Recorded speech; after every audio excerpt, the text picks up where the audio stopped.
Saya menjalani hidup itu saya punya prinsip. Saya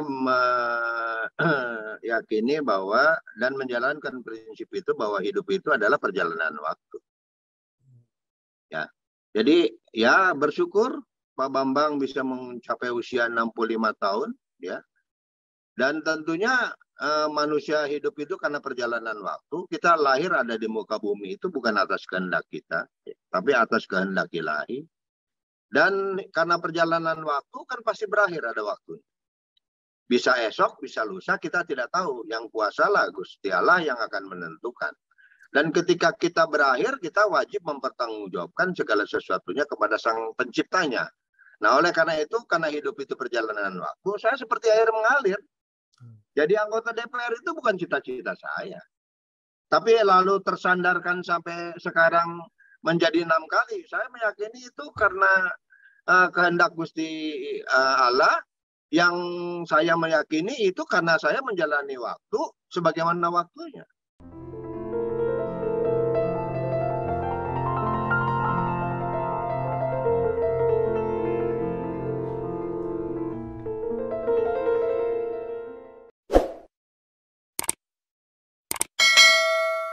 Bu, pinjam mobil. Boleh, tapi nanti anterin ibu arisan dulu sama isin pulsa.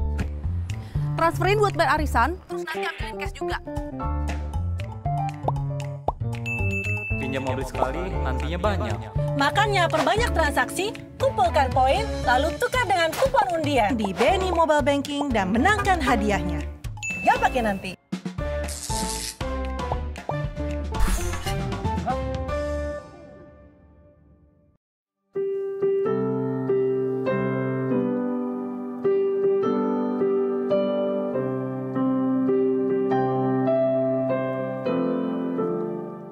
Assalamualaikum warahmatullahi wabarakatuh. Kembali lagi bersama saya Bambang YR Sadono di channel Bangsa TV, di mana pada channel ini kami mencatat prestasi, mendorong kreasi, dan membangun motivasi. Pada hari ini kami kedatangan tamu yang sangat spesial ini. Kami kedatangan Bapak Dr. Andes Agun Gunanjar Sudarsa, BCIP MSI, anggota Komisi 11 DPR RI. Pak Agun di sini merupakan individu yang sangat spesial ya. Tapi pada hari ini kami di sini akan membahas mengenai Pak Bambang Sadono yang pernah bekerja sama dengan Pak Agun yang sudah menginjak usia 65 tahun nih pada tanggal 30 Januari, atau bisa dibilang ya kemarin kalau pada tanggal wawancara ini terjadi seperti itu. Ya Pak Agun, tapi sebelumnya mungkin kalau saya boleh tanya ini bagaimana kabarnya nih Pak? Alhamdulillah baik. Ini baru aja selesai mimpin rapat badan pengkajian di IPB Bogor ya dengan anggota-anggota majelis di badan pengkajian. Ini baru kembali tiba di rumah ini di Bogor di Cuklik. Iya, ya sangat luar biasa ya. Maksudnya saya juga berterima kasih Pak Agun di sini sudah menyempatkan waktunya ya. Iya. Iya, tapi mungkin sebelum kita masuk ke Bapak ini, kita mungkin bisa bercerita mengenai Pak Agun terlebih dahulu. Jadi Pak Agun ini kan menjadi anggota Komisi 11 DPR RI ya. Mungkin bisa diceritakan pengalaman Pak Agun nih. Maksudnya sejak kecil kemudian kuliah, menjalani karir di lembaga permasyarakatan hingga menjadi anggota DPR.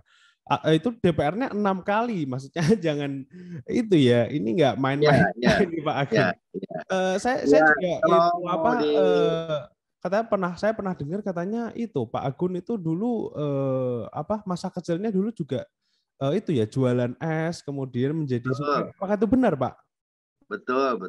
Itu semua ada di dalam buku saya yang sudah saya terbitkan, Prinsip Sukses Hidup 5 Jari. Ya maksudnya ya itu ya, maksudnya kita bisa mengambil inspirasi gitu ya bagi para penonton yang ada di sini, maksudnya dari karir Pak Agun ini sendiri hingga bertemu dengan Pak Bambang itu bisa kita jadikan motivasi lah seperti itu. Tapi Bapak ini kan pernah di Komisi 1, Komisi 2 menjadi ketua dan sekarang menjadi di Komisi 11 seperti itu Apakah ada pengalaman dan kenangan yang tidak bisa dilupakan nih Pak? Ya, kalau selama jadi anggota dewan ya, mulai dari zaman Pak Harto berkuasa, masih zaman Ketua Umum Golkarnya almarhum Bapak Harmoko, saya ditempatkan di Komisi 1 di periode 97 sampai 99. Yang tidak pernah bisa saya lupakan di 97-99 ini, yang periodenya harusnya 5 tahun, kan gitu ya. Harusnya periode 5 tahun terjadi reformasi, Pak Habibie berkuasa menggantikan Pak Harto yang tidak pernah bisa dilupakan, ya mungkin sulit lagi terjadi gitu ya. Periode 5 tahun bisa dipangkas jadi 2 tahun. Nah, itu yang luar biasa. Nah, dipangkas 2 tahun, ada percepatan pemilihan umum yang tidak bisa saya lupakan juga pada waktu itu memasuki pemilu 99-nya, karena tuntutan reformasi, saya dipaksa untuk memilih apakah memilih jadi orang politik atau saya bertahan di aparatur sipil negara. Nah, jelek-jelek di aparatur sipil negara, saya kalau kembali juga punya jabatan yang cukup strategis gitu ya, di jajaran pemasyarakatan, karena sudah mengabdi cukup lama di lingkungan lapas. Tapi balik lagi ya sudahlah, dalam benak pikiran saya tetap bertahan di politik, dan akhirnya terpilih lagi. Nah, di Komisi 1 yang tidak bisa saya lupakan adalah karya-karyanya. Karya-karya fondasi reformasi seperti menjadikan kekuasaan kehakiman ada di Mahkamah Agung, tidak lagi di tangan Departemen Kehakiman, pers yang dibebaskan. Nah, waktu pers dibebaskan, saya mengenal sosok tokoh yang sangat akrab yang hari ini diperbincangkan, Pak Bambang Sadono. Nah, yang usianya sekarang sudah menginjak 65 tahun. Betapa beliau pada waktu itu sangat gigih, sangat kukuh untuk memberikan support, dukungan, memberikan kebebasan pers.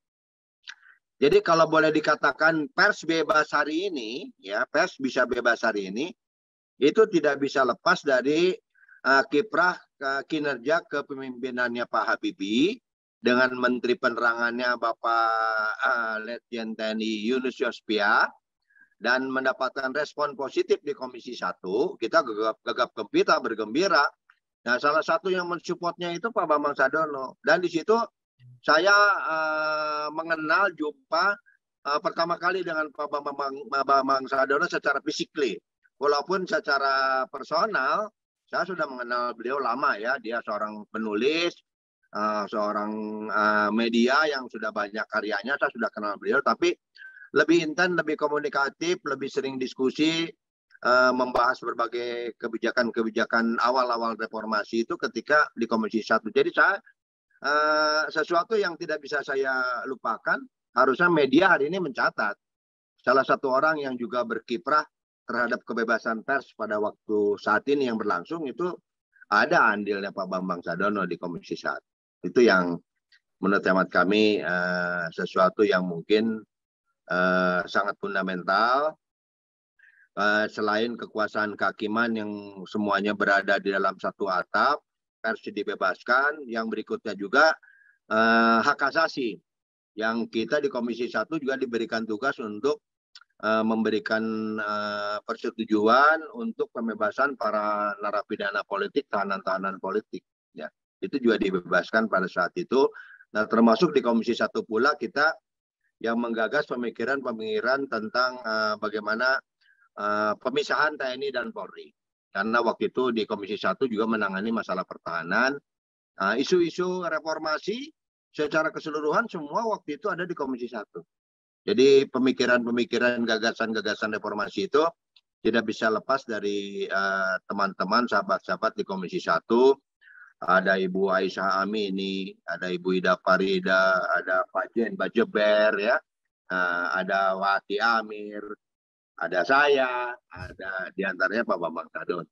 Iya, iya Pak. Namun itu ya, maksudnya seperti yang saya bilang tadi itu 6 kali itu jumlah yang tidak bisa dipandang sebelah mata seperti itu Pak Agun. Jadi jika boleh saya bertanya lagi nih Pak Agun, sebenarnya 6 kali itu apa memang sudah menjadi target Pak Agun sih. Maksudnya kan ini kan di Komisi 1, kemudian Komisi 2, Komisi 11. Sebenarnya apa sih yang menjadi tujuan Pak Agun itu berkecimpung pada komisi-komisi tersebut dan bahkan hingga 6 kali? Apakah itu target pertama dari Pak Agun?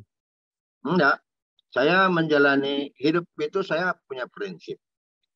Saya meyakini bahwa dan menjalankan prinsip itu bahwa hidup itu adalah perjalanan waktu.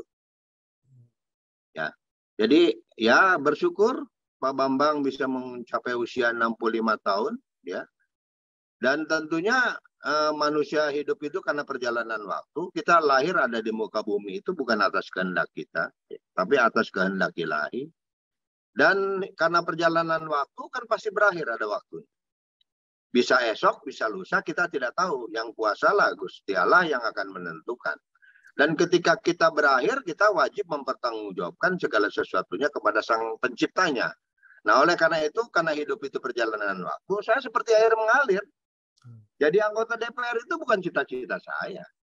Tapi lalu tersandarkan sampai sekarang menjadi 6 kali. Saya meyakini itu karena kehendak Gusti Allah. Yang saya meyakini itu karena saya menjalani waktu sebagaimana waktunya. Jadi pada waktu saya usia masih 40-an tahun, wah, bicara saya, gagasan saya, pemikiran saya seperti usia 40 tahun, lantang, pemberani, cenderung malah orang bilang pemberontak gitu. Tapi di dalam usia-usia yang sekarang kan kita juga segalanya sudah menyesuaikan. Itu lebih baik pemikiran-pemikirannya saja. Tata cara prosedurnya, pengalamannya, berikan legacy kepada yang anak muda. Karena yang anak muda yang akan melanjutkan. Jadi hari ini sampai 6 kali saya terpilih itu nggak ada keinginan pengen 6 kali. Nggak ada. Jadi waktu reformasi 97-99 itulah yang saya mengatakan saya adalah pilihan sulit. Mau lanjut ke DPR atau balik jadi aparatur sipil negara. Nah saya memilih karena hari itu saya sudah jadi anggota DPR. Kenapa mesti balik kanan gitu? Hidup itu perjalanan waktu, jalani saja. Apakah kesuksesan itu pasti jadi ASN? Belum tentu. Apakah kesuksesan itu ada di orang politik? Belum tentu. Yang menentukan apa yang kita lakukan. Kalau kita memberikan A, Allah akan berikan tidak mungkin yang diberikannya B. Gitu. Nah jadi keyakinan itu saya jalani. Saya tetap milih di politik. Saya jalankan tupoksi saya. Jadi kalau waktunya tidur ya tidur, waktunya ibadah ibadah, waktunya makan ya makan, waktunya kerja ya kerja. Dikasih uang untuk A ya pakai untuk A, jangan dipakai untuk B. Jangan sekali-kali dilawan hukum Allah. Kalau lidah mengatakan manis gitu kan kamu ingin kita bilang asin. 2 ditambah 2, 4. Ya tulis 4, jangan ditulis 3. Yang satu kemana? Nah saya jalani sebagaimana adanya. Saya percaya dengan janji Gusti Allah gitu. Janji Gusti Allah itu tidak pernah ada yang bohong, pasti benar. Soal keberhasilan itu pasti, tapi bentuk apakah DPR lagi, apakah tidak DPR lagi atau yang lain, itu kan soal terpilih tidak terpilih buat saya sama aja. Jadi tentunya Gusti Allah yang akan menentukan, tapi Gusti Allah menentukan sebagaimana ikhtiar yang kita lakukan. Kalau ikhtiarnya sungguh-sungguh, ikhtiarnya benar, pasti diberikan. Tapi kalau ikhtiarnya tidak jujur, ikhtiarnya tidak ikhlas, ya mungkin kita kesasar. Jadi ketika saya harus ke dapil, ya ke dapil. Ada biaya reses, ya saya reses. Kalau ada urusan untuk di rumah-rumah, ya di rumah-rumah gitu kan. Jadi ya ikhlas saja. Ibadah sebagaimana adanya, karena itu pasti digantikan. Nah itu yang pada akhirnya sampai sekarang kepilih 6 kali. Nah, pemilu 2024 apakah akan maju lagi? Ya tergantung. Kalau memang yang di bawah meminta saya lagi, gitu kan. Lalu partai juga mengusulkan lagi karena secara objektif, misalkan diperhitungkan kalau saya dimajukan lagi akan mendongkrak, membantu suara partai paling tidak nambah 1 kursi, misalkan gitu kan. Ya kalau itu sebagai sebuah penugasan, ya akan terima. Dan memang mungkin ya ada juga semangat, ada semangat. Ya kalau bisa 7 kali kenapa tidak? Paling tidak bisa mencatat di rekor muri kan gitu kan. Jadi anggota DPR 7 kali tidak putus-putus, ya mungkin nggak ada lagi, cuman saya satu-satunya.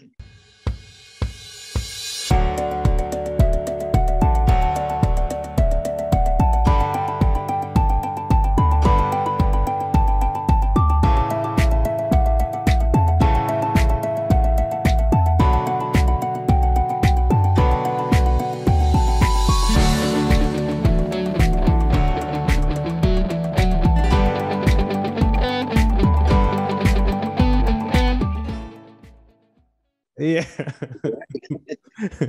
Ya makanya ini sangat luar biasa ya. Maksudnya bagaimana Pak Agun memandang jalan kehidupan hingga saat ini, kemudian apabila bisa 7 kali juga jalan itu Ya, ya sangat ya. luar biasa. Namun Pak Agun ini kan kalau tidak salah pernah di MPR juga ya. Itu yang dihasilkan apa Pak? Saya di MPR itu beraktivitas ya. Anggota MPR itu kan banyak. Tapi di MPR itu saya selalu mendapatkan porsi penugasan yang memang katakanlah secara spesifik saya concern di situ. Di awal reformasi 97-99 masih zaman Pak Harto digantikan Pak Habibie, saya anggota Badan Pekerja Majelis. Pak Bambang sama itu, sama-sama di Badan Pekerja Majelis. Jadi hampir-hampir di periode 97-99 itu job saya dengan Pak Bambang itu sama lah kira-kira gitu ya. Sama-sama selalu di MPR, di DPR-nya di Komisi 1. Nah kemudian di situlah yang tidak bisa saya pungkiri ya, saya terlibat dalam proses tuntutan reformasi yang meminta amandemen Undang-Undang Dasar. Jadi saya terlibat melakukan amandemen Undang-Undang Dasar dari tahun 99 sampai dengan tahun 2002.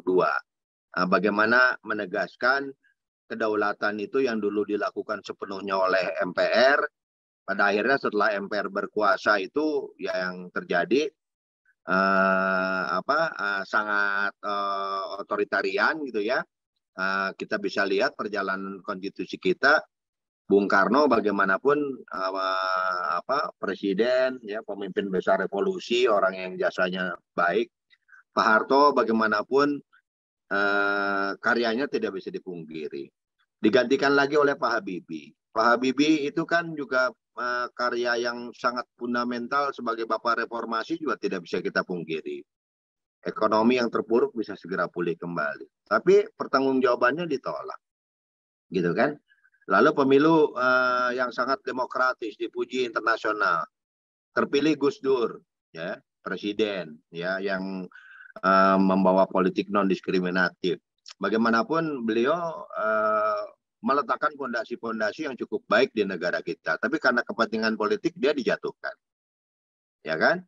Nah itu kan Undang-Undang Dasar sebelum diamandemen. Nah sehingga kita melihat ini kalau begini modelnya lembaga negara ini sangat dominan, harus ada mekanisme checks and balances. Tidak boleh dia menjatuhkan seseorang tanpa proses hukum. Maka dilakukanlah amandemen Undang-Undang Dasar dengan melahirkan Mahkamah Konstitusi.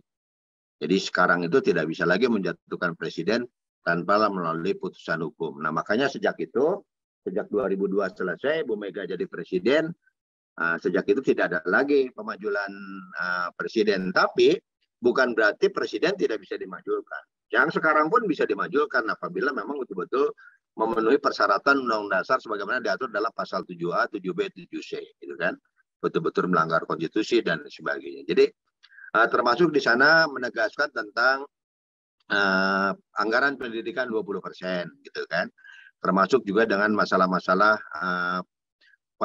keberadaan partai politik sebagai pilar demokrasi itu jadi dicantumkan di Undang-Undang Dasar. Nah, itu yang menurut hemat saya sebagai anggota MPR hari ini saya cukup banyak yang sudah saya lakukan. Nah, namun sekarang pun masih di MPR, saya menjadi wakil ketua Badan Pengkajian MPR, melakukan pengkajian-pengkajian yang terus-menerus yang justru sekarang kami melihat banyak problem-problem orang sering mempersalahkan Undang-Undang Dasarnya. Kalau menurut saya tidak selamanya kesalahan itu ada di Undang-Undang Dasarnya, tapi lebih banyak menurut teman saya justru pada implementasinya. Seperti pembuatan undang-undang yang tidak memenuhi hierarki perundang-undangan, membuat undang-undang yang serampangan, membuat undang-undang yang tidak transparan, tidak akuntabel, kemudian lembaga-lembaga partai politik yang cenderung tidak menjalankan kaderisasi, yang tidak melakukan rekrutmen secara benar. Lalu politik keturunan yang masih terus menguat, gitu. Kecenderungan pengambilan keputusan yang semakin oligarki. Nah, justru menurut saya fondasi di Undang-Undang Dasarnya sudah baik, tapi kembali pada manusianya. Jadi menurut saya dari perjalanan pengalaman saya di Undang-Undang Dasar yang saya amandemen, sekarang masih di MPR itu, saya lebih meyakini ternyata bahwa semua akan bergantung pada manusianya. Jadi Undang-Undang Dasar boleh tidak terlalu baik ya, tapi kalau pelaku-pelakunya itu orang-orang yang baik begitu, saya yakin hasilnya dengan baik. Jadi kalau tadi juga kami baru saja selesai melakukan pengkajian di bidang agama dengan sejumlah teman-teman anggota majelis yang lain ya. Di situ kita meyakini sebetulnya kalau dasar negara kita Pancasila di pasal 29-nya mengatakan negara berdasar atas ketuhanan yang Maha Esa, yang kedua negara menjamin setiap penduduk untuk beribadah dan seterusnya. Maka sila pertama ketuhanan yang Maha Esa itu adalah nilai-nilai, prinsip-prinsip fundamental dalam penyelenggaraan negara yang harus jadi dasar cara pandang dalam membuat kebijakan. Nah, kalau para penyelenggara negara, baik pemerintahan, DPR, maupun lembaga-lembaga hukum yang lain, ya lembaga-lembaga negara yang lain itu menjalankan, membuat kebijakan yang betul-betul bisa mempertanggungjawabkan sebagaimana nilai-nilai ketuhanan, ya. Nilai-nilai ketuhanan kan mengajak kebaikan, kebenaran, tidak boleh tidak jujur, 2 ditambah 2 4, ya semua kepada manusianya. Partai politik ada fungsi-fungsinya. Kalau fungsi-fungsinya dijalankan secara benar, secara ilmiah, secara objektif, bahkan bisa dipertanggungjawabkan sebagaimana sila pertama ketuhanan yang Maha Esa, dia takut kepada Sang Ilahi, yakin negara ini bersih, negara ini sukses. Jadi saya meyakini kondisi-kondisi yang tertinggal belum bisa berhasil baik hari ini itu, saya lebih melihat kepada kelemahan manusianya. Iya, oke Pak Agun. Kemudian jika ada mungkin jika dari sisi Partai Golkarnya sendiri nih, Pak Agun, bagaimana sih program ke depannya nih untuk membantu kemenangan Partai Golkar? Terutama ini kan sudah menjelang Pilpres seperti itu ya. Bagaimana nih Pak Agun? Nah, makanya Golkar ya ketika Pileg dan Pilpres itu dipersatukan, ya dipersatukan, maka ada koktail efek dari Pilpres ke Pileg. Jadi, nah di sini kalau partai politik sebagai peserta pemilu itu tidak memiliki tokoh, tidak memiliki ikon untuk didorong pada posisi Pilpresnya, ya menurut saya semangat juang orang mau milih itu malas gitu. Orang akan cenderung memilih siapa calon presidennya. Sehingga strategi yang dilakukan oleh Partai Golkar hari ini yang memutuskan Pak Erlangga Hartarto sebagai calon presiden menurut saya sudah tepat. Karena ini bagian strategi yang tidak terpisahkan dalam rangka mengkorelasikan, mensinergikan antara Pilpres dengan pemilu legislatif. Sehingga orang semua bekerja, bergerak, bersemangat bahwa kita ini berjuang bukan untuk siapa-siapa, tapi berjuang untuk pimpinan partai kita. Saya pikir strategi yang dilakukan hari ini cukup baik ya. Dan ke depan menurut saya langkah-langkah yang harus dilakukan adalah bagaimana melakukan konsolidasi, melakukan sinergi ya di seluruh organisasi pendukung Partai Golkar, baik kino-kinonya, organisasi-organisasi sayapnya, termasuk juga membuka ruang komunikasi intensif dengan berbagai pemangku kepentingan seperti yang banyak dilakukan hari ini. Saya melihat Golkar cukup terdepan untuk menggalang kaum milenial gitu. Itu salah satu langkah yang cukup positif. Iya, iya. Tadi yang milenial itu ya, maksudnya saya juga merasakan banyak dari kakak tingkat saya, terutama itu banyak yang ikut mempromosikan, bahkan ikut Partai Golkar, terutama kakak saya juga ya. Maksudnya Mbak Fatma itu kan juga sekarang sudah berada di Partai Golkar seperti itu. Namun jika ini mungkin kita bergeser ke topik Pak Bambang ya, maksudnya kan sekalian kita membahas seperti itu pada kehidupan dari Pak Bambang Sadono. Kalau menurut Pak Agun sendiri dulu Pak Bambang pada saat di DPR itu bagaimana sih perannya seperti itu Pak Agun? Nah, beliau itu jadi wakil rakyat di mata saya tidak hanya sekedar hadir fisiknya saja. Hadir fisiknya jelas, dia bisa jadi contoh ya. Dia hadir tepat waktu, boleh dikatakan tidak pernah bolos, rajin fisiknya. Dan tidak hanya fisiknya saja, yang memang anggota parlemen itu kerjanya bicara. Nah, Pak Bambang ini selalu tidak pernah tidak bicara dalam setiap rapat dengan pemangku kepentingan apapun, selalu tampil banyak berbicara. Nah, itu Saya waktu itu menilai dan melihat, wah dia banyak bicara karena memang latar belakangnya di media gitu kan.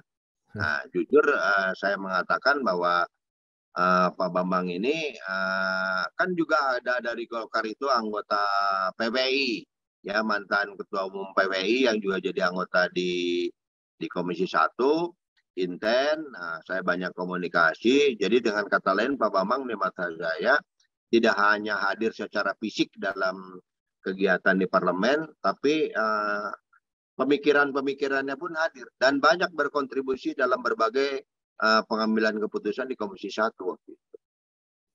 Cukup positif, cukup baik. Iya, iya. Kalau dari sisi itu kan maksudnya sebagai sesama kader Golkar nih pada saat itu, bagaimana Pak Bambang sebagai kader itu? Ya, memang turbulensi di partai politik itu kan fenomenanya menarik gitu ya. Dia yang satu hal, mungkin saya lah temannya yang mendampingi ketika bersikukuh dengan keyakinan prinsipnya sebagai ketua DPD Partai Provinsi Jawa Tengah ya.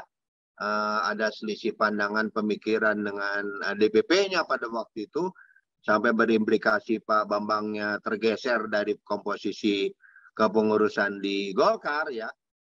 Saya melihat dia tetap konsisten. Dia sebagai seorang pejuang demokrasi tidak lalu mencaci maki, menjelek-jelekan gitu. Dia teruji lah. Jadi dalam konteks berpolitik secara praktis pun beliau teruji di mata saya. Tapi karena memang dia seorang aktivis dan nyatanya pun kan berhasil. Ketika dia bergeser dari partai politik, dia maju ke DPD dan terpilih menjadi anggota Dewan Pimpinan Daerah. Dan di DPD pun saya lihat leadership-nya nampak. Tidak hanya sekedar jadi anggota DPD. Beliau menjadi salah satu unsur pimpinan di DPD RI. Di Badan Kajian yang sekarang saya geluti, posisi saya wakil ketua di Badan Kajian. Itu periode sebelumnya itu Pak Bambang Sadono yang wakil ketua Badan Pengkajian ini.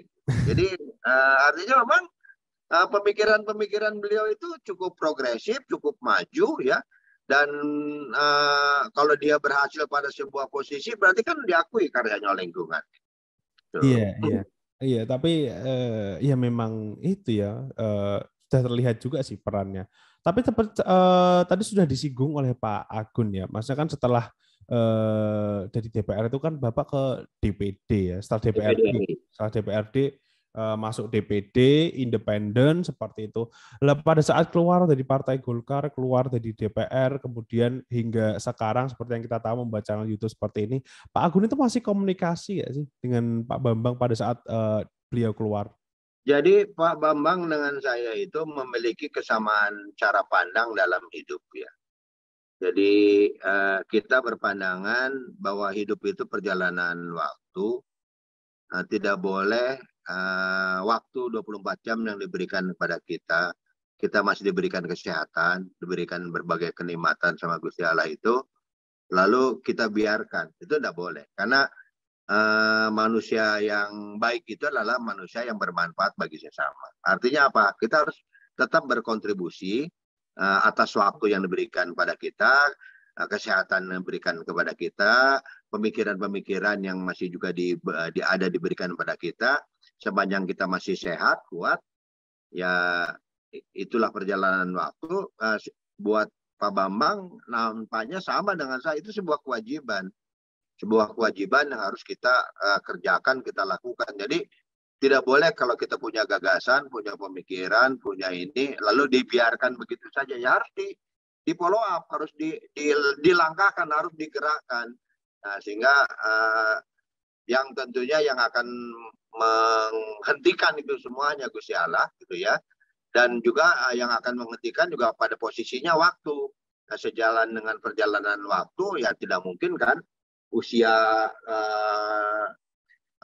bertahan misalkan sampai usia 65 hari ini masih diberikan kesehatan, alhamdulillah kan.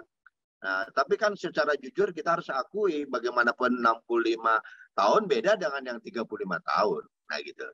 Nah kita harus menyesuaikan di usia 65 tahun, kita harus mulai agak sedikit mulai mengurangi segala-galanya.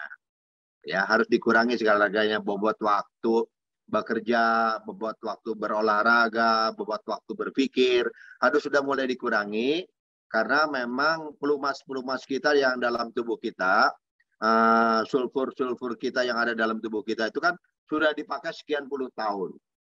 Otot-otot sudah dipakai sekian puluh tahun, pasti kalau yang tadinya kencang, kuat, ya pasti kan akan melemah. Nah ini yang menurut hemat kami, hidup adalah perjalanan waktu, jalani sebagaimana waktunya. Harus ada perubahan yang berbeda di usia sekarang dengan usia waktu kita masih muda. Bukan berarti berhenti. Tetap beraktivitas tapi menyesuaikan dengan waktunya yang ada. Nah, itu jadi menurut hemat saya Pak Bambang sampai usia 65 tahun sampai hari ini masih mampu membuka komunikasi lewat podcast dan lain sebagainya. Itu sesuatu menurut hemat saya yang bisa jadi contoh, harus bisa jadi contoh yang sebetulnya menurut hemat saya beliau ingin memberikan sesuatu legacy bahwa tiada hari tanpa aktivitas buat kami gitu ya. Kalau Pak Bambang itu kan tiada hari tanpa berkarya gitu kan. Jadi selalu berkarya dia ingin lakukan. Saya kira itu. Iya, ya ini ya itu ya menjadi salah satu bentuk dari berkarya itu mungkin channel YouTube ini Pak Bambang dengan tujuan yang juga untuk menginspirasi seperti itu Pak Agun. Tapi begini Pak Agun, ini kan Pak Agun sudah itu ya bekerja sama dengan Bapak tadi di Komisi 1, kemudian sudah kenal lama juga. Bagaimana sih kesannya terhadap Pak Bambang Sadono sampai saat ini? Ya, menurut saya beliau orang bersahaja ya. Orangnya tenang, nggak gerasa gerusu gitu ya. Tapi memang seorang yang tidak pernah mau putus asa dan selalu harus ada karya. Jadi saya lihat dia orang yang tidak pernah berhenti berkarya di mata saya ya. Banyak. Jadi ide, gagasan, pemikiran, melakukan A, B, C, D itu kan karya. Dan itu yang saya melihat di beliau itu tidak pernah ada hentinya. Selalu berkarya, selalu ada, tidak pernah saya mendengar Pak Bambang menghilang gitu. Nggak ada tuh kabar Pak Bambang. Selalu hadir, tampil, ya dengan karya-karyanya yang hari ini dia tetap sebagai orang media di mata saya dengan podcastnya yang banyak melakukan literasi, edukasi kepada berbagai masyarakat untuk menyuarakan aspirasi publik, termasuk juga memberikan penyadaran kepada publik. Gitu.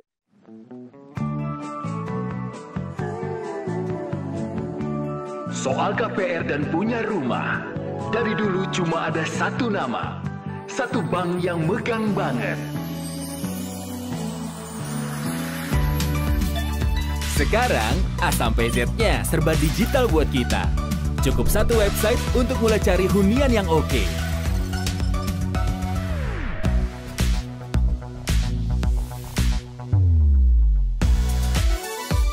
Lagi sesibuk apapun, cukup satu fitur ngajuin KPR online.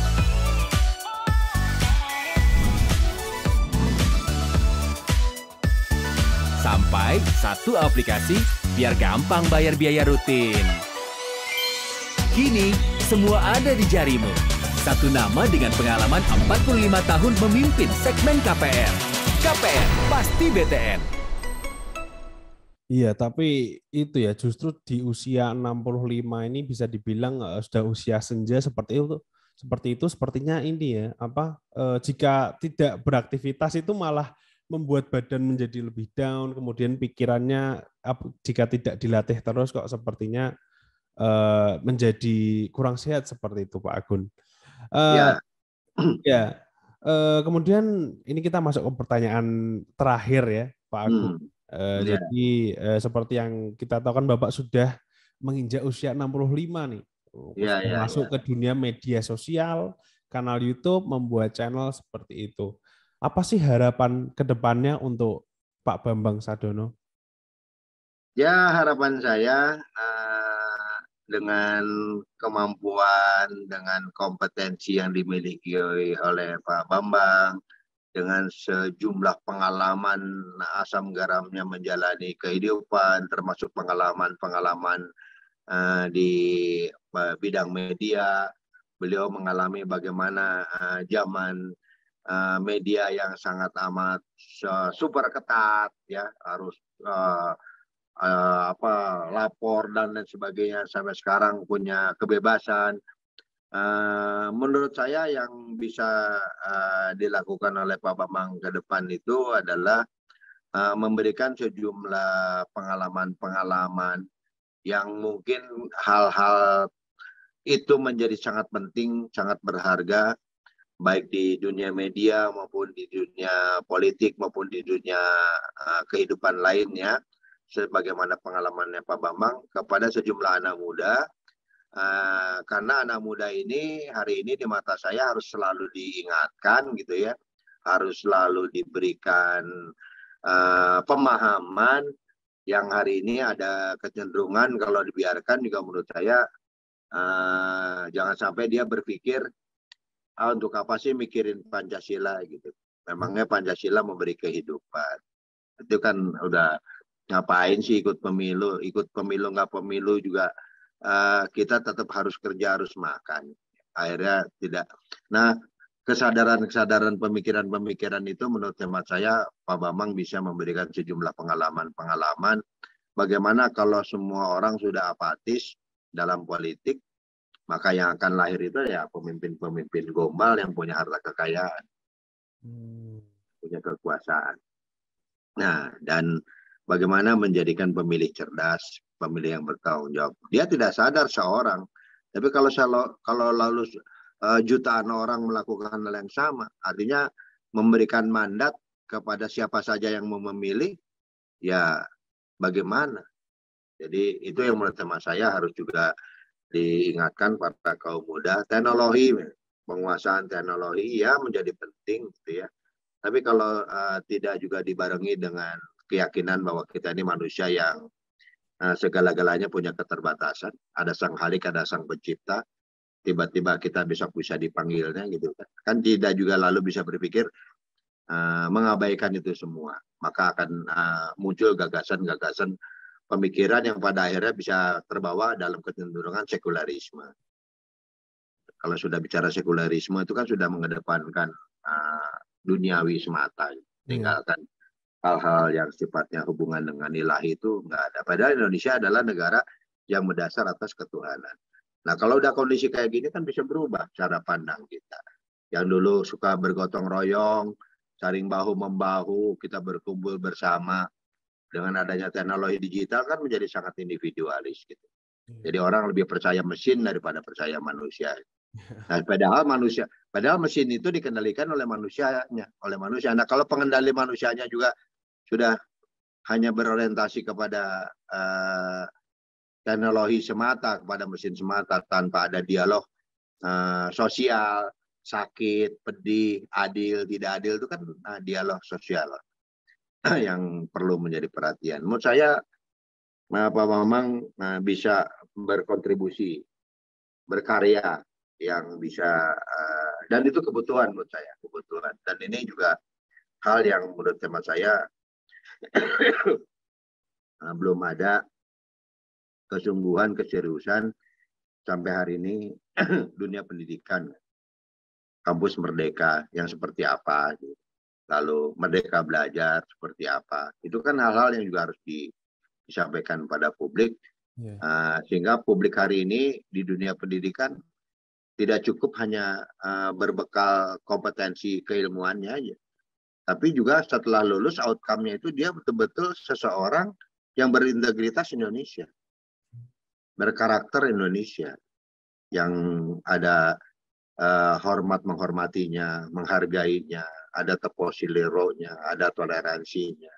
Nah, kalau hanya sekedar diberikan bekal ilmu pengetahuan, cerdas, tapi nggak ada sopan santunnya, orang tua nanti dia nggak ada lagi tutur kata yang sopan santun, kan berbahaya ya, seperti itu. Iya, amin ya rabbal alamin ya.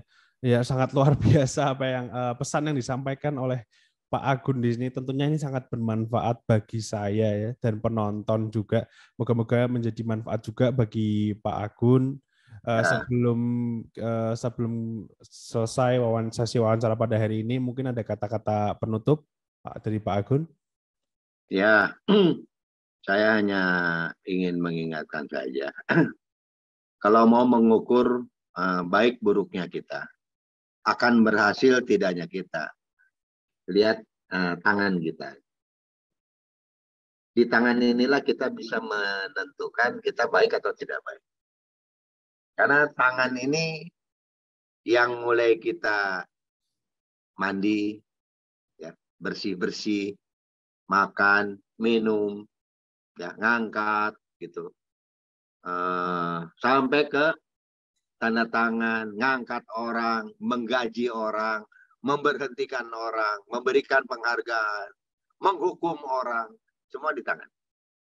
Nah, kalau tangan ini difungsikan secara benar dengan tidak melawan hukum Tuhan, dia baik.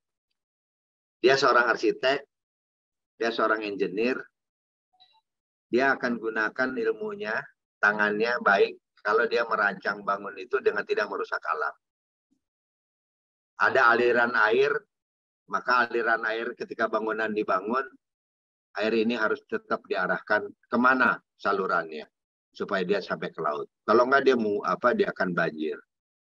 Kemudian dengan tangan itu pula dia mengangkat orang. Dengan tangan itu pula mendesain orang. Jangan dilawan hukum alam, jangan dilawan hukum Tuhan. 2 ditambah 2 pikiran. Ucapkan 2. Ditulis tanda tangan 4. Nah, jadi ukurannya di sini. Jadi yang untuk itulah pergunakanlah tangan kita sebaik-baiknya. Diawali jari jempol, akhiri jari kelingking. Jangan nunjuk-nunjuk dulu. Kalau kita sudah bagus, bisa nunjuk, ya. Yang kita cari yang manis. Untuk bisa jari yang manis, lewati jari yang tengah. Tidak usah lompat, ya. Minta saja sama Gusti Allah ke atas. Hablum minallah. Untuk bekerja tidak bisa sendiri, ajak si jempol, ajak telunjuk, ajak kelingking, ajak semuanya. Nah, namanya kolaborasi.